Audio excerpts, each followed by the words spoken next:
àkàrà nìkan ni mo sọ̀rọ̀ rẹ̀, ìjọba àpapọ̀ fọwọ́ sí títa tìmọ́tì, ata, bọ́ọ̀lì àti nǹkan èlò míì. Aya Aare Rẹ̀mí Tinubu ló sọ ọ̀rọ̀ náà lẹ́yìn àríwísí àwọn ọmọ Nàìjíríà sí ìmọ̀ràn rẹ̀. Ọlọ́run ní bí àlá ní ìtúsílẹ̀ àwọn ọmọ tí ajínigbé jí gbé ní ìpínlẹ̀ Ọ̀yọ́ ṣe rí, mi ò sì faramọ́ ẹ̀sùn tí àwọn èèyàn fi ń kan Ààrẹ Tinubu lórí ìṣòro ètò ààbò. Pásítọ̀ Adeboye ló ṣàlàyé ohun tọ́lọ́run bá a sọ. Ìyá mi ta àkàrà, ó tún ta ọ̀gẹ̀dẹ̀ tó fi rán mi nílé ẹ̀kọ́. Nítorí náà ẹ yéé sọ ìsọkúsọ sí Aya Aare lórí ìmọ̀ràn rẹ̀ mọ́. Sunday Dare ló sọ̀rọ̀ láti gbìjà Aya Aare Tinubu. Ikú tún mú gbajúmọ̀ òṣèré Yorùbá kan lọ o. Alàgbà Táíwò Adéṣínà tí ọ̀pọ̀ mọ̀ sí Elégbèje Àdó ti sọ fáyé pé ó dìgbà ó ṣe. Àwọn oníṣẹ̀ṣe ti gbéná wojú òṣèrébìnrin nì Yetunde Barnabas fún bí wọ́n ṣe ló ń dorí àwọn òòṣà, àṣà àti ìṣẹ̀ṣe ilẹ̀ Yorùbá kodò tó sì ń gbé wọn síra wọn nínú fíìmù tó ṣẹ̀ṣẹ̀ gbé jáde. Gẹ́gẹ́ bí àdéhùn àti àfẹnukò sí, àwọn ọmọ ilẹ̀ South Africa bẹ̀rẹ̀ ìwọ́de àti ìfẹ̀hónúhàn tako àwọn àjèjì lónìí ọgbọ̀njọ́ jákèjádò lórílẹ̀‐èdè náà. Ayodele Olawande ti gbóríyìn fún Osasere Okundaye, ọmọ ọdún 16 lẹ́yìn tí ó ṣàṣeyọrí gẹ́gẹ́ bí ọ̀jọ̀gbọ́n onímọ̀ ìṣirò tó kéré jùlọ lórílẹ̀‐èdè yìí. Ní ìdáhùn padà sí ìwé ẹ̀rí tí Carter Efe fi sí orí ayélujára, ilé ìwé gíga Babcock ní àwọn kì í fún àwọn akẹ́kọ̀ọ́ àwọn ní irú ìwé ẹ̀rí bẹ́ẹ̀. Amotekun Doola Eeyan kan Lakata Awon Ajinigbe wọ́n tún fi gbòòrò òfin gbé bàbá kan àti àwọn ọmọkùnrin rẹ̀ mẹ́ta fún ẹ̀sùn ìjínigbé nípínlẹ̀ Ondo. Mi ò bá wọn lọ́wọ́ nínú ìwà ọ̀daràn rí o, àmọ́ n ò mọ bí ó ti jẹ́ tí mo fi pẹ̀lú wọn lọ jí èèyàn gbé. Iléeṣẹ́ ọlọ́pàá ìpínlẹ̀ Ọ̀ṣun ti mú àwọn afurasí ọmọ ẹgbẹ́ òkùnkùn àti ọmọ ìsọta olóṣèlú 24 ṣáájú ètò ìdìbò gómìnà ìpínlẹ̀ náà tó ń bọ̀. Iléeṣẹ́ ọlọ́pàá ìpínlẹ̀ Ọ̀yọ́ ti dóòlà àwọn ọmọdé méjì kúrò lákàtà àwọn ajínigbé. Wọ́n fi páńpẹ́ òfin gbé afurasí 4 tó lọ́wọ́ nínú ìṣẹ̀lẹ̀ náà. Olórí Olúwaṣìndáráyọ̀ nínú ayé tèmi ni oníròyìn yín. Ẹ gbọ́ àtúpalẹ̀ àwọn ìròyìn náà lẹ́kùnrẹ́rẹ́. Ẹ káàbọ̀ sí ìkànnì Drive TV. Fún ìgbà àkọ́kọ́, ẹ gbìyànjú láti like, share, subscribe kẹ́ ẹ lè máa gbádùn wa lóòrèkóòrè. Kì í ṣe àkàrà nìkan ni mo sọ̀rọ̀ rẹ̀. Ìjọba àpapọ̀ fọwọ́ sí títa tìmọ́tì, ata, bọ́ọ̀lì àti nǹkan èlò míì. Aya Aare Rẹ̀mí Tinubu ló sọ̀rọ̀ lẹ́yìn àríwísí àwọn ọmọ Nàìjíríà sí ìmọ̀ràn rẹ̀. Aya Aare orílẹ̀-èdè yìí Sẹ́nẹ́tọ̀ Olúrẹ̀mí Tinubu ti ṣàlàyé lórí ọ̀rọ̀ tó sọ tẹ́lẹ̀ nípa àwọn oníṣòwò kéékèèké. Ó ní ètò ìrónilágbára tí ìjọba àpapọ̀ ń ṣe kò dá lórí àwọn tó ń ta àkàrà nìkan, ṣùgbọ́n ó tún kan àwọn tó ń ta tòmátì, ata, ewébẹ̀ àti bọ́ọ̀lì. Ó sọ èyí ní ọjọ́ Ajé lákòókò tí wọ́n ń ṣí ilé tuntun kan tí wọ́n pè ní Abubakar Maje Haruna Hall ní ààfin Emir ti Adejia ní ìpínlẹ̀ Jigawa. Gẹ́gẹ́ bí TVC News ṣe gbé jáde, ọ̀rọ̀ rẹ̀ yìí wá lẹ́yìn tí àwọn ọ̀rọ̀ tó sọ ní àìpẹ́ yìí nípa iṣẹ́ títa àkàrà, àgbàdo sísun àti kúlíkúlí fa ọ̀pọ̀ ìjíròrò àti awuyewuye lórí ayélujára.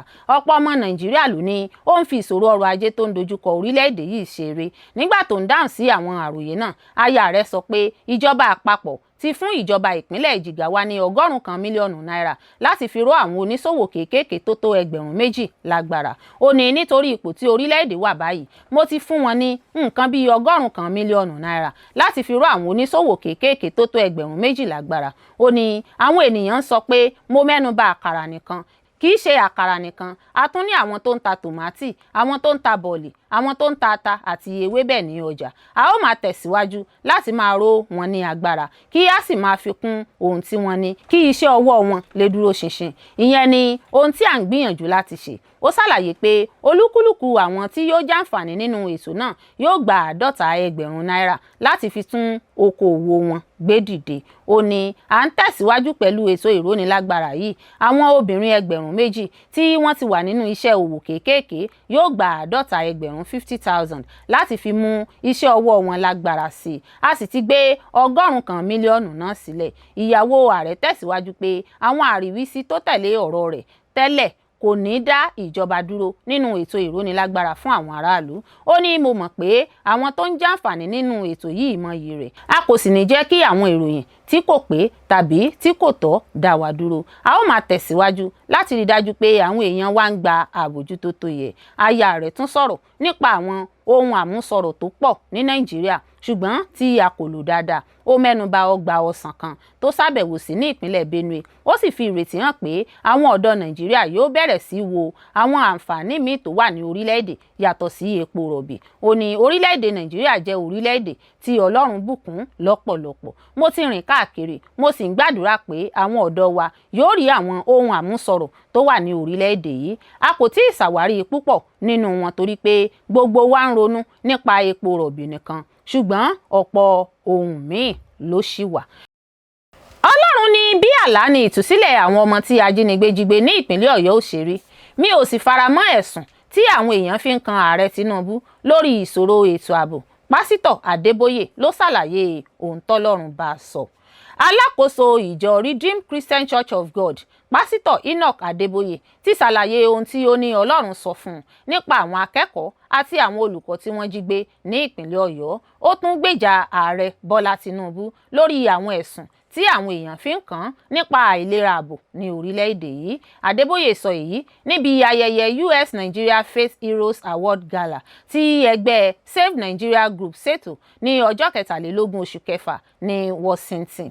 Olórí ẹ̀sìn ẹni ọdún 84 náà sọ pé ó mú kí n ké pe Ọlọ́run nítorí pé a ti ń gbààwẹ̀ a ti gbàdúrà fún àwọn ọmọ ilé ẹ̀kọ́ tí wọ́n jí gbé. Àwọn ajínigbé náà rò pé ìjọba kò yára dáhùn láti san owó tí wọ́n béèrè, wọ́n sì pa olùkọ́ wọn. Wọ́n tún fi fídíò náà hàn káàkiri ayé. Lẹ́yìn náà, àwọn kan bẹ̀rẹ̀ sí béèrè pé ẹ sọ pé ẹ̀ ń gbààwẹ̀ ẹ sì ń gbàdúrà, níbo ni Ọlọ́run yín wà? Nígbà náà ni mo lọ síwájú Ọlọ́run pẹ̀lú ìbànújẹ́ ńlá. Mo sì ní, bàbá, ìwọ ti gbọ́ ohun tí wọ́n ń sọ. Wọ́n ń béèrè pé níbo ni Ọlọ́run wa wà. Nígbà náà ni Ọlọ́run bá mi sọ̀rọ̀. Ó sọ fún mi pé ìtúsílẹ̀ àwọn ọmọ náà yóò jẹ́ ohun tí yóò ṣẹlẹ̀ ní ọ̀nà àgbàyanu. Ní ìtẹ̀síwájú ọ̀rọ̀ rẹ̀, oníwàásù náà sọ pé Ọlọ́run tún ṣèlérí láti bá òun sọ̀rọ̀ nípa bí àwọn akẹ́kọ̀ọ́ àti àwọn olùkọ́ tí wọ́n jí gbé náà yóò sì gba òmìnira wọn. Ó tún ṣàlàyé pé Ọlọ́run sọ fún òun nípa ọ̀pọ̀lọpọ̀ ọ̀rọ̀ míì tó ní í ṣe pẹ̀lú orílẹ̀-èdè Nàìjíríà. Ó ní kò sọ fún mi nípa àkókò tàbí bí yóò ṣe ṣẹlẹ̀, ṣùgbọ́n ó sọ fún mi pé kí n fi apá yẹn sí ọwọ́ rẹ̀. Ó tún ní òun ò bá mi sọ̀rọ̀ nípa ohun tí yóò ṣẹlẹ̀ lẹ́yìn ìṣẹ̀lẹ̀ yìí. Lára àwọn ohun tí yóò sọ ni ohun tí yóò ṣẹlẹ̀ sí àwọn tí wọ́n ṣàtìlẹ́yìn fún ìpànìyàn àti ìjínigbé ní Nàìjíríà. Ó tún sọ nípa àwọn ọ̀rọ̀ míì. Pásítọ̀ Adébóyè fi kún pé àwọn ìṣẹ̀lẹ̀ tó ń ṣẹlẹ̀ ní Nàìjíríà lọ́wọ́lọ́wọ́, pàápàá jùlọ àwọn tó ń kan àwọn onígbàgbọ́ Kristẹni, jẹ́ ohun tó ń fa ìbànújẹ́ púpọ̀. Lórí ọ̀rọ̀ ààbò ni mo fẹ́ sọ èyí di mímọ̀. Mi ò faramọ́ àwọn tó ń fi ẹ̀sùn kan ààrẹ pé kò gbìyànjú tó. Nígbà tí olórí gbogbo àwọn ọmọ ogun bá ti fún àwọn ọmọ abẹ́ rẹ̀ ní àṣẹ, ó ti ṣe ohun tó yẹ. Ẹ kò lè retí pé kó wọ kakí ológun kí ó sì lọ jagun fúnra rẹ̀.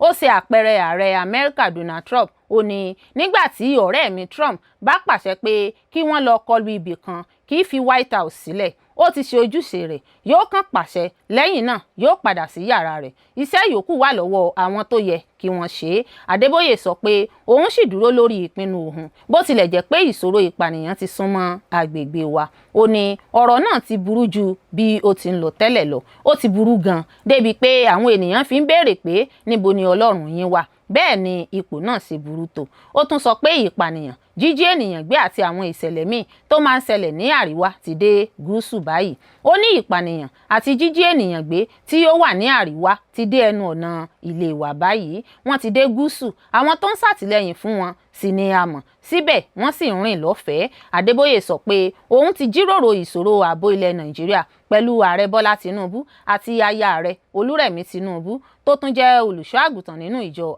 RCCG.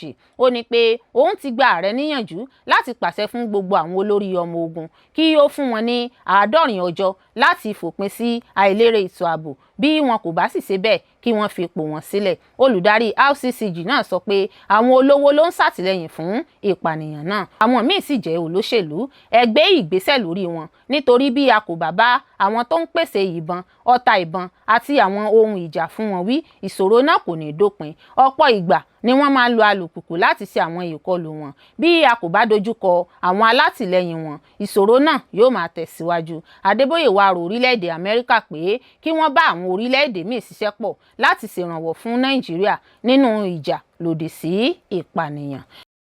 Ìyá mi ta àkàrà, ó tún ta ọ̀gẹ̀dẹ̀ tó fi rán mi nílé ẹ̀kọ́ nítorí náà ẹ yéé sọ ìsọkúsọ sí aya rẹ̀ lórí ìmọ̀ràn rẹ̀ mọ́. Sunday Dare ló sọ̀rọ̀ láti gbèjà Aya Aare Tinubu.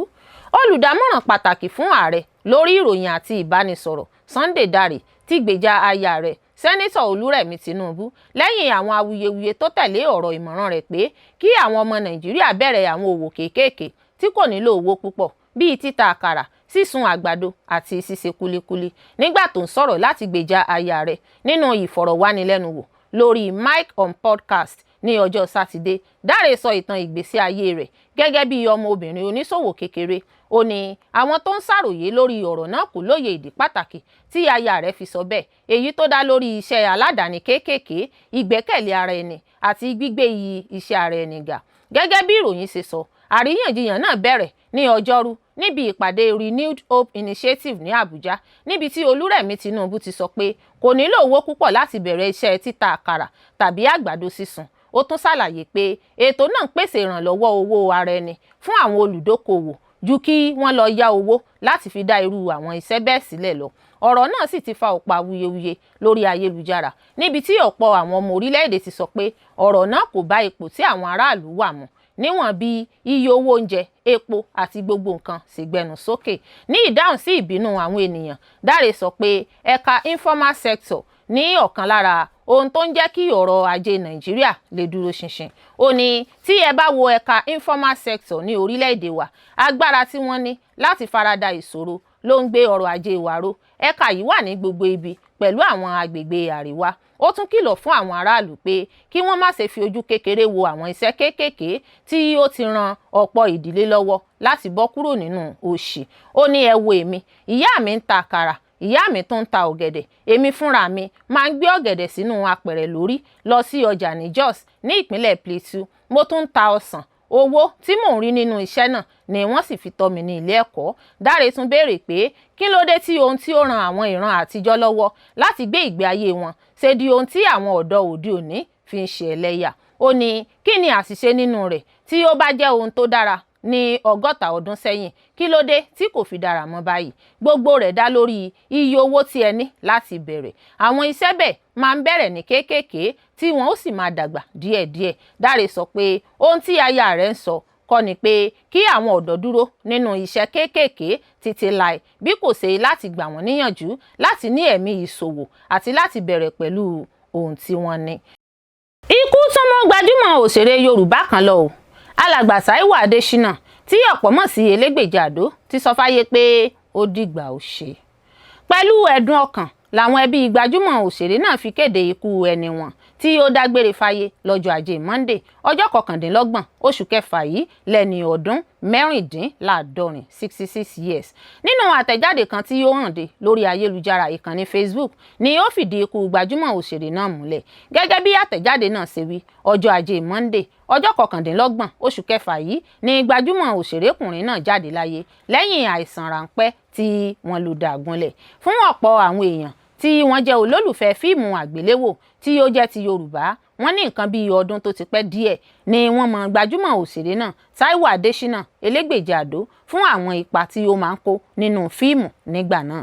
Lára àwọn ipa tó máa ń kó náà máa ń jẹ́ èyí tí àwọn èèyàn máa ń fi ń káàánú rẹ̀ bá kẹ́dùn. Gẹ́gẹ́ bí àtẹ̀jáde ìròyìn tó kéde ikú rẹ̀ náà ṣe gbé jáde sọ pé ipa rẹ̀ nínú sinimá àgbéléwò àti láwùjọ àwọn òṣèré ló jẹ́ má lè gbàgbé. Yàtọ̀ sí pé àwọn èèyàn mọ alàgbà Taiwo Adéṣínà Elégbèjì Àdó sí gbajúmọ̀ òṣèré, wọ́n tún jẹ́ kí ó di mímọ̀ pé olùṣọ́ àgùntàn ìjọ ni tí ó sì ṣe iṣẹ́ Olúwa dojú àmì. Ọdún 2020 ni gbajúmọ̀ òṣèré náà padà sínú iṣẹ́ ìránṣẹ́ fíìmù Àwọn Onígbàgbọ́ Christian film, nínú èyí tí ó ti kópa nínú fíìmù bíi Ẹgbẹ̀rún ọdún 1000 years àti Àfọ̀bàjẹ́. Adéṣínà David Taiwo Elégbèjì Àdó ni wọ́n ló ti kékeré ní ìríran àti àsọtẹ́lẹ̀. Ó di gbajúgbajà nínú fíìmù àgbéléwò Yorùbá lọ́dún 1990s. Elégbèjì Àdó tí ó sọ di gbajúgbajà ló dá lórí ipa tí ó kó nínú sinimá àgbéléwò Elégbèjì Àdó tó jáde lọ́dún 1991. Bákan náà ló gbajúmọ̀ nínú àwọn sinimá àgbéléwò bíi Àgékù Àbẹ́là àti Ọkọ̀ Àbíkú. Ọ̀pọ̀ àwọn èèyàn akẹgbẹ́ gbajúmọ̀ òṣèré náà àti àwọn olólùfẹ́ rẹ̀ ló ti wá ń kí ẹbí rẹ̀ kú àsẹ̀yìndè kú àtẹ̀mọ́ra. Wọ́n gbà ládùúrà pé iwájú tí ó dojúkọ kò kò ní dojúrú, bẹ́ẹ̀ ni ẹ̀yìn tí ó fi sílẹ̀ náà kò ní díbàjẹ́. Àwọn oníṣẹ̀ṣe ti gbéná wojú òṣèrébìnrin ni Yetunde Barnabas fún bí wọ́n ṣe ló ń dorí àwọn òòṣà, àṣà àti ìṣẹ̀ṣe ilẹ̀ Yorùbá kodò tó sì ń gbé wọn síra wọn nínú fíìmù tó ṣẹ̀ṣẹ̀ gbé jáde. Obìnrin ẹlẹ́sìn ìbílẹ̀ kan, Abíọ́lá Rósànwò, ti ṣàtakò sí òṣèré àti olùgbé fíìmù àgbéléwò jáde Yetunde Barnabas nípa bí wọ́n ṣe ṣàfihàn àwọn òrìṣà Yorùbá nínú fíìmù tuntun rẹ̀ tí wọ́n pè ní Olókun Mermaid. Ó fi ẹ̀sùn kàn pé ó ti ṣàfihàn ẹ̀sìn ìṣẹ̀ṣe Yorùbá ní ọ̀nà tí kò tọ́. Rósànwò, ẹni tí ó ṣe àfihàn ara rẹ̀ gẹ́gẹ́ bí yèyé ọ̀wọ́nrín ọ̀jọ́ṣe ìsára Rẹ́mọ àti olùtọ́jú àṣà àti ẹ̀sìn ìṣẹ̀ṣe Yorùbá, sọ èyí lójú òpó Facebook ní ọjọ́ Sátidé. Ó tẹnumọ́ pé kò yẹ kí wọ́n máa ṣàfihàn Yemọja tàbí Olókun gẹ́gẹ́ bí ẹ̀dá tó dàbí ẹja tàbí mermaid. Gẹ́gẹ́ bí Yetunde Barnabas tó jẹ́ olùgbé fíìmù náà jáde ṣe ṣàlàyé, orúkọ tí wọ́n kọ́kọ́ fún fíìmù náà ní Yemọja kí wọ́n tó yí padà sí Olókun Mermaid. Lẹ́yìn tí àwọn olùgbọ̀wọ́ ẹ̀sìn ìbílẹ̀ Yorùbá bẹ̀rẹ̀ sí ṣàríwísí rẹ̀, Barnabas ṣàlàyé lórí ojú òpó Instagram rẹ̀ ní ọjọ́ Sátidé pé òun yí orúkọ fíìmù náà padà lẹ́yìn tí ó ṣàkíyèsí pé àwọn ìkànnì YouTube kan ti lo àwòrán rẹ̀ láti polówó fíìmù míì tó tún jẹ́ Yemọja. Ní fífi ìbéèrè sí ìpinnu náà, Rósànwò kọ pé tí orúkọ fíìmù bá jẹ́ Ògún, ṣé o lè yí padà sí Ṣàngó lẹ́yìn tí o bá ti parí àgbéjáde rẹ̀? Yemọja kìí ṣe Olókun, Olókun kìí ṣe mermaid, bẹ́ẹ̀ náà ni Yemọja kìí ṣe mermaid tàbí ẹja. Ó sọ pé ìyípadà orúkọ náà fi hàn pé a kò lóye ẹ̀kọ́ àti ìgbàgbọ́ ìṣẹ̀ṣe Yorùbá dáadáa. Ó sì tẹnumọ́ pé Yemọja, Olókun àti Ọ̀ṣun jẹ́ òrìṣà ọ̀tọ̀ọ̀tọ̀ tí ọ̀kọ̀ọ̀kan wọn ní ìdánimọ̀ tirẹ̀. Ó ní gbogbo ilẹ̀ Yorùbá ìṣẹ̀ṣe jẹ́ ọ̀kan. Kò sí ìtàn tàbí àkọsílẹ̀ tó fi hàn pé Yemọja jẹ́ ẹja tàbí mermaid. Ọ̀ṣun, Yemọja àti Olókun kì í ṣe ẹnìkan náà. Rósànwò tún sọ pé bí wọ́n ṣe ń ṣàfihàn àwọn òrìṣà Yorùbá gẹ́gẹ́ bí màmíwọ̀tá tàbí ẹ̀dá tó jẹ́ àpapọ̀ ènìyàn àti ẹja tí ń ba ìmọ̀ àti àṣà ìbílẹ̀ jẹ́. Ó ní àwọn irúnmọlẹ̀ wa kì í ṣe ẹ̀dá àròsọ tó jẹ́ ènìyàn àti ẹja, ṣùgbọ́n wọ́n jẹ́ ẹ̀dá mímọ́ láti ọ̀run. Àwọn tó di òrìṣà lẹ́yìn náà gbé lórílẹ̀ ayé gẹ́gẹ́ bí ènìyàn kí wọ́n tó di ohun tí wọ́n dì. Láti fi àwòrán àjèjì rọ́pò ìtàn wa jẹ́ ẹ̀kọ́ kẹ́kọ̀ọ́ tí kò tọ́, ó sì ń ba ogún àti àṣà agbára ẹ̀mí wa jẹ́. Ó tún sọ pé àwọn ọmọ ẹgbẹ́ Mọ̀lókun ní agbègbè Ìjẹ̀bú àti àwọn apá míì nílẹ̀ Yorùbá ti fi ẹjọ́ náà ránṣẹ́ sí àwọn aláṣẹ tó yẹ pẹ̀lú National Film and Video Censors Board NFVCB àti Theatre Arts and Motion Pictures Practitioners Association of Nigeria TAMPAN. Nínú lẹ́tà tó kọ sí NFVCB àti TAMPAN, àwọn agbéfíìmù jáde àti gbogbo aráàlú ó bẹ̀bẹ̀ pé kí wọ́n tún fíìmù náà wò dáadáa kí wọ́n tó jẹ́ kó jáde. Ó ṣàlàyé pé kì í ṣe láti dí òmìnira iṣẹ́ náà lọ́wọ́, ṣùgbọ́n láti rí dájú pé wọ́n ṣàfihàn ẹ̀sìn ìbílẹ̀ Yorùbá ní ọ̀nà tó péye. Rósànwò tún sọ pé gẹ́gẹ́ bí ìṣẹ̀ṣe Yorùbá ṣe kọ́ ni, Olókun jẹ́ irúnmọlẹ̀ ọkùnrin tí à ń bọ̀wọ̀ fún gan, nítorí náà kò yẹ kí wọ́n ṣàfihàn rẹ̀ gẹ́gẹ́ bí mermaid. Nínú ìtẹ̀síwájú ìwé tó kọ, ó sọ pé àwọn aṣojú NFVCB àti TAMPAN ti fèsì sí ẹ̀dùn ọkàn tí wọ́n gbé kalẹ̀, wọ́n sì ti bẹ̀rẹ̀ ìjíròrò lórí ọ̀rọ̀ náà. Ó kọ pé mo fi lẹ́tà yìí hàn pẹ̀lú ìmọ̀lára ìdúpẹ́ tó jinlẹ̀ sí àwọn olórí National Film and Video Censors Board àti àwọn olórí TAMPAN Remo Zone ìpínlẹ̀ Ògùn fún bí wọ́n ṣe fèsì ní kíákíá àti ìgbésẹ̀ tí wọ́n gbé lẹ́sẹ̀kẹsẹ̀. Ó sọ pé òun ní ìrètí pé ìjíròrò náà yóò mú kí ìfọwọ́sowọ́pọ̀ túbọ̀ lágbára láàrin àwọn agbéfíìmù jáde àti àwọn alámòjútó ìmọ̀ àti àṣà ìbílẹ̀ Yorùbá ní gbogbo ìjọba tí wọ́n bá fẹ́ ṣàfihàn ẹ̀sìn ìbílẹ̀ nínú fíìmù. Gẹ́gẹ́ bí àdéhùn àti àfẹnukò sí, àwọn ọmọ ilẹ̀ South Africa bẹ̀rẹ̀ ìwọ́de àti ìfẹ̀hónúhàn tako àwọn àjèjì jákèjádò orílẹ̀-èdè náà. Ọ̀gọ̀rọ̀ ọmọ lórílẹ̀-èdè South Africa ló jáde fún ìwọ́de tako ọmọ ilẹ̀ òkèrè tó gbéra sọ lórílẹ̀-èdè náà. Káàkiri orílẹ̀-èdè náà làwọn olùwọ́de ti kó ara wọn jọ fún ìfẹ̀hónúhàn tó lágbára ọ̀hún. Wámúwámú làwọn ẹ̀ṣọ́ elétò ààbò dúró káàkiri gbogbo ìlú tí ìwọ́de náà ti ń wáyé lónìí. Iléeṣẹ́ ọlọ́pàá ti dá àwọn agbófinró sáwọn ẹkùn bíi Gauteng, KwaZulu-Natal àti Western Cape láti dènà rògbòdìyàn tó lè ṣẹlẹ̀ níbi ìwọ́de náà. Ààrẹ Cyril Ramaphosa ti rọ àwọn ọmọ ìlú tó ń kópa nínú ìwọ́de náà wípé kí wọ́n rọra ṣe kí wọ́n sì má dúnkokò mọ́ ẹnikẹ́ni. Àmọ́ ààrẹ Ramaphosa gbàgbọ́ pé ó yẹ kí àtúnṣe wà lórí ìgbélùú lórílẹ̀‐èdè South Africa.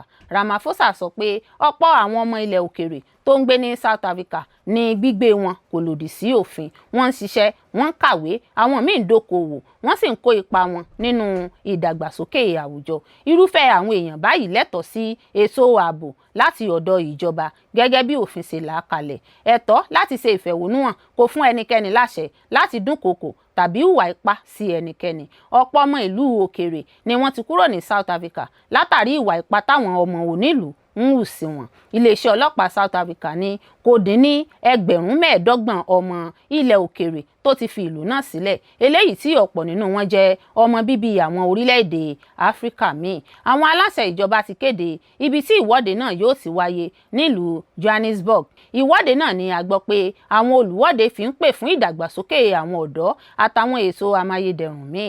Àwọn olùwọ́de bíi 500 ni a gbọ́ pé wọ́n kóra wọn jọ ní agbègbè Beyersnod Square láti ibi tí wọn yóò ti rìn lọ sí Constitution Hill, níbi tí wọn yóò ti ní gbólóhùn pẹ̀lú ọ̀gá àgbà iléeṣẹ́ ọlọ́pàá Ibro. Láàrin aago 10 òwúrọ̀ sí aago 2 ọ̀sán làwọn olùwọ́de náà yóò rìn láti òpópónà Ellen John lọ sí òpópónà Troye, Twist, Koze àti òpópónà Queen. Kò dín ní 1,000 àti 200 olùwọ́de tí a gbọ́ pé wọ́n ó péjú síbi ìfẹ̀hónúhàn tí àjọ òṣìṣẹ́ lákòóso àgbátẹrù rẹ̀. Wọ́n fẹ́ lo ìwọ́de náà gẹ́gẹ́ bí ìtanijí fún iléeṣẹ́ ìjọba tó ń rí sí báwọn èèyàn ṣe ń wọlé sí orílẹ̀-èdè South Africa. Ní Kose làwọn olùfẹ̀hónúhàn náà yóò kọ́kọ́ péjọ sí kí wọ́n tó kọ́wọ̀ọ́rìn lọ sí Ibro. Ìwọ́de náà yóò wáyé láàrin aago 9 sí aago 12. Ẹgbẹ́ ọ̀dọ́ yóò tún ṣe agbátẹrù ìwọ́de míì láti pè fún iṣẹ́ ṣíṣe fáwọn ọ̀dọ́ ní Midrand. Bí 1,000 olùwọ́de ni a gbọ́ pé yóò péjọ lópòpónà Dow Road àti Modderfontein kí wọ́n tó kọ́wọ̀ọ́rìn lọ. Láàrin aago 9 sí 12 ni ìwọ́de yóò fi wáyé. Iléeṣẹ́ ọlọ́pàá ti kó àwọn agbófinró sí gbogbo ibi tí ìwọ́de tako àwọn ọmọ ilẹ̀ òkèèrè yóò ti wáyé. Ọmọ orílẹ̀-èdè Malawi kan tí kò níwèé ìgbélùú sọ fún BBC wípé inú òun dùn láti máa padà sílé pẹ̀lú ọmọ 4. Iléeṣẹ́ ọlọ́pàá sọ pé èèyàn 5 làwọn fọwọ́ òfin mú ní Johannesburg lórí ẹ̀sùn pé wọ́n fẹ́ jalè láwọn ṣọ́ọ̀bù àwọn èèyàn ilẹ̀ òkèèrè kan ní Soweto.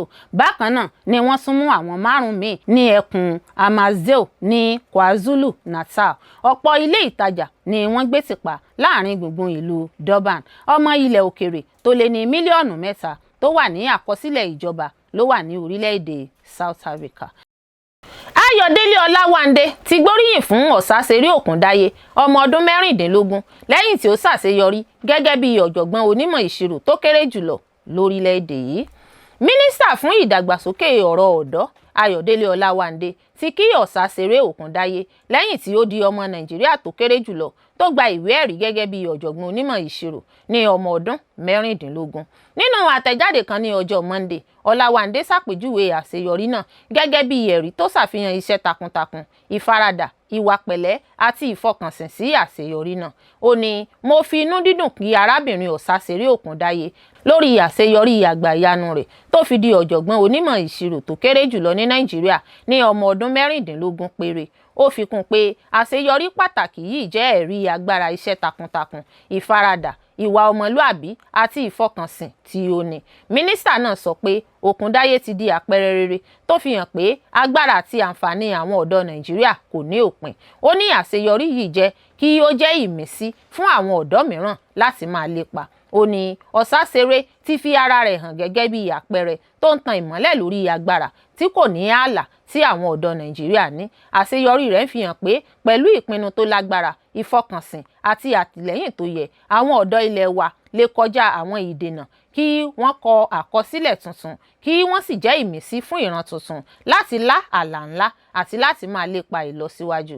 Olawande tún kí àwọn òbí rẹ̀, ẹbí rẹ̀, àwọn olùkọ́ àti àwọn olùtọ́sọ́nà rẹ̀ fún àtìlẹ́yìn tí wọ́n ṣe fún un láti dé ibi tí ó wà lónìí. Ó ní, mo tún kí àwọn òbí rẹ̀, ẹbí rẹ̀, àwọn olùkọ́, àwọn olùtọ́sọ́nà àti gbogbo àwọn tó ti ṣèrànwọ́ fún un nínú ìrìn àjò rẹ̀, ìgboyà tí wọ́n fún un, àwọn ìrúbọ tí wọ́n ṣe àti ìgbàgbọ́ tí wọ́n ní nínú agbára rẹ̀ ló dájú pé ó kó ipa pàtàkì nínú àṣeyọrí àtàtà yìí. Mínísítà náà tún ṣèlérí pé iléeṣẹ́ àpapọ̀ fún ìdàgbàsókè ọ̀dọ́ yóò máa tẹ̀síwájú nínú pípèsè àwọn ètò àti ìlànà tí yóò máa jẹ́ kí àwọn ọ̀dọ́ Nàìjíríà lè fi agbára wọn hàn. Ó sọ pé àṣeyọrí Osasere tún mú kí ìgbàgbọ́ wà pé ọjọ́ ọ̀la Nàìjíríà yóò dára lọ́wọ́ àwọn ọ̀dọ́ tó ní àfojúsùn, ìpinnu àti ẹ̀bùn àrà ọ̀tọ̀. Ó ní a gbàgbọ́ pé ọmọbìnrin náà yóò ṣàṣeyọrí sí i ní ọjọ́ iwájú nítorí wọ́n ní ìrètí pé ìtàn rẹ̀ yóò jẹ́ ìmísí fún ọ̀pọ̀ àwọn ọ̀dọ́ Nàìjíríà.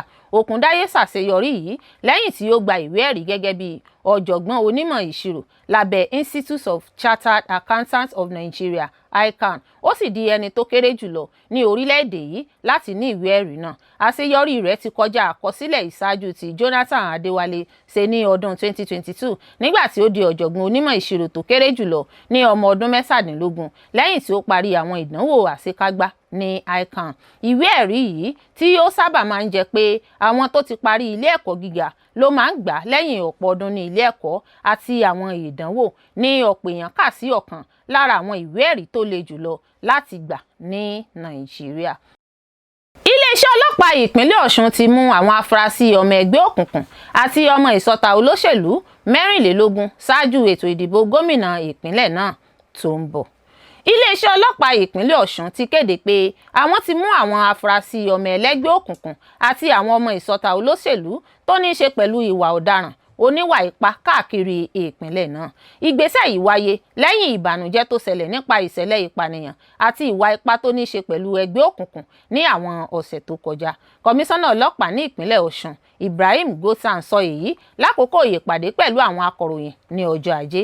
Ó tún fi dá wọn lójú pé iléeṣẹ́ ọlọ́pàá yóò máa tẹ̀síwájú nínú fífi ọwọ́ òfin mú àwọn ọ̀daràn àti láti máa jẹ́ kí àlàáfíà wà lákòókò àti lẹ́yìn ìdìbò tó ń bọ̀ ní ìpínlẹ̀ náà. Nígbà tó ń bá àwọn akọ̀ròyìn sọ̀rọ̀, kọmíṣánná ọlọ́pàá dúpẹ́ lọ́wọ́ àwọn iléeṣẹ́ ìròyìn àti àwọn alábàáṣiṣẹ́pọ̀ mìíràn fún àtìlẹ́yìn wọn sí iléeṣẹ́ ọlọ́pàá nínú ìjà lòdì sí ìwà ọ̀daràn ní ìpínlẹ̀ Ọ̀ṣun.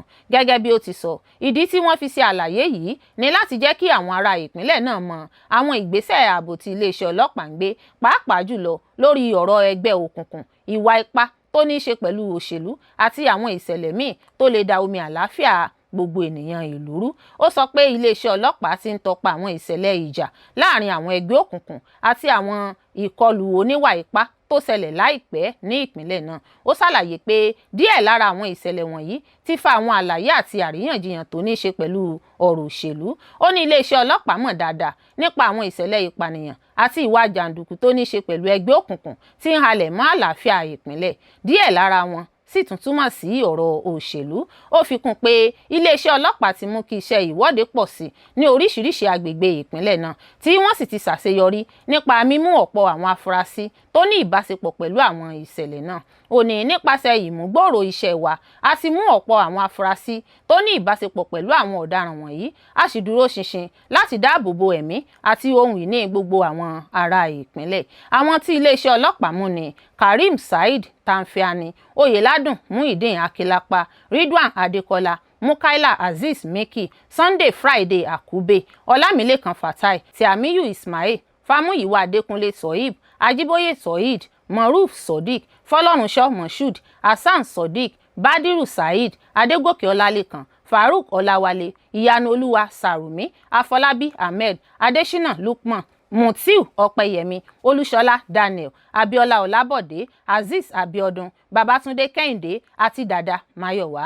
Kọmíṣánná ọlọ́pàá tún sọ pé iléeṣẹ́ ọlọ́pàá yóò máa tẹ̀síwájú nínú fífi gbogbo agbára wọn ṣiṣẹ́ láti pa ìwà ọ̀daràn run àti láti mú kí àlàáfíà tẹ̀síwájú ní gbogbo ìpínlẹ̀ Ọ̀ṣun. Ó ní mo tún fẹ́ fi dá gbogbo èèyàn lójú pé iléeṣẹ́ ọlọ́pàá ti pinnu láti mú gbogbo àwọn tó ń da ìpínlẹ̀ yìí rú kúrò nílẹ̀ kí àlàáfíà sì wà ṣáájú, lákòókò àti lẹ́yìn ìdìbò tó ń bọ̀. Ó tún kìlọ̀ fún gbogbo àwọn tó ń hu ìwà ọ̀daràn pẹ̀lú àwọn ọmọ ẹgbẹ́ òkùnkùn, àwọn ọmọ ìsọta olóṣèlú àti àwọn mìíràn tó ń da omi àlàáfíà ìlú rú pé kí wọ́n jáwọ́ nínú irú ìwà bẹ́ẹ̀, bí kò ṣe bẹ́ẹ̀ wọn yóò dojúkọ òfin. Ó ní mo ń lo àǹfààní yìí láti kìlọ̀ fún gbogbo àwọn tó ní èrò ọ̀daràn pé kí wọ́n yàgò fún gbogbo iṣẹ́ tó lè ba àlàáfíà gbogbo ènìyàn jẹ́, bí kò ṣe bẹ́ẹ̀ wọn yóò kojú ìjìyà gẹ́gẹ́ bí òfin ṣe pèsè. Kọmíṣánná ọlọ́pàá wá fi dá àwọn ará ìpínlẹ̀ Ọ̀ṣun tó ń tẹ̀lé òfin lójú pé iléeṣẹ́ ọlọ́pàá yóò máa ṣiṣẹ́ pẹ̀lú òtítọ́ láìsí ojúsàájú nínú ṣíṣe ojúṣe rẹ̀. Ó tún bẹ àwọn ará ìpínlẹ̀ pé kí wọ́n máa bá ọlọ́pàá ṣiṣẹ́ pọ̀ nínú ìsapá láti mú kí ààbò àti àlàáfíà bá gbogbo ènìyàn. Ní ìdáhùn padà sí ìwé ẹ̀rí tí Carter Efe fi sí orí ayélujára, ilé ìwé gíga Babcock ní àwọn kì í fún àwọn akẹ́kọ̀ọ́ ní irú ìwé ẹ̀rí bẹ́ẹ̀. Ìgbìmọ̀ alákòóso yunifásítì Babcock ti ní irọ́ tó jìnnà sóòótọ́ ni pé ilé ìwé náà ló pèsè ìwé ẹ̀rí ẹ̀kọ́ kan tí ń lọ káàkiri lórí ayélujára. Wọ́n sọ pé ìwé ẹ̀rí èké ni ìwé náà, kò sì ní àṣẹ tàbí ìbáṣepọ̀ ilé ẹ̀kọ́ náà.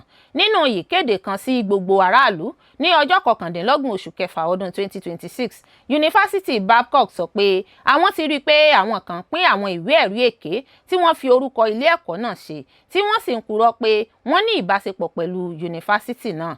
Ilé ẹ̀kọ́ náà ṣàlàyé pé ìwé ẹ̀rí honorary certificate tí wọ́n sọ pé Babcock University Biochemistry Computer Club ló fún Odehowo Joseph Efe nítorí pé ó gba first class upper. Yunifásítì náà tẹnumọ́ pé ìwé náà kò jáde láti ọ̀dọ̀ wọn. Gẹ́gẹ́ bí ìkéde náà sì sọ, yunifásítì Babcock kì í fún àwọn akẹ́kọ̀ọ́ ní ìwé ẹ̀rí láti fi bu ọlá fúnni gẹ́gẹ́ bí àmì ìgbóríyìn fún àṣeyọrí wọn ní ìpele àkọ́kọ́ ilé ẹ̀kọ́ gíga.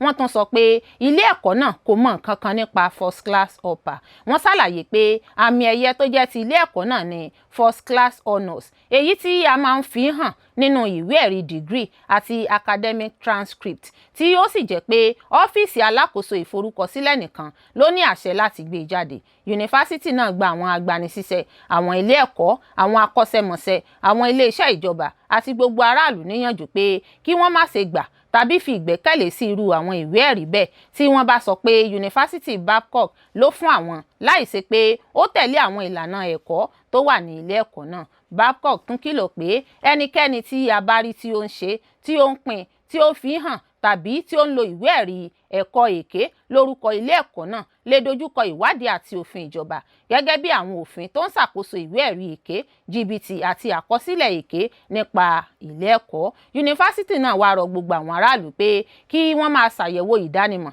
àti òtítọ́ àwọn ìwé ẹ̀rí ẹ̀kọ́ nípasẹ̀ ọ́fíìsì alákòóso ìforúkọsílẹ̀ kí wọ́n tó lò wọ́n fún àwọn iṣẹ́ ìjọba tàbí àwọn ète mìíràn.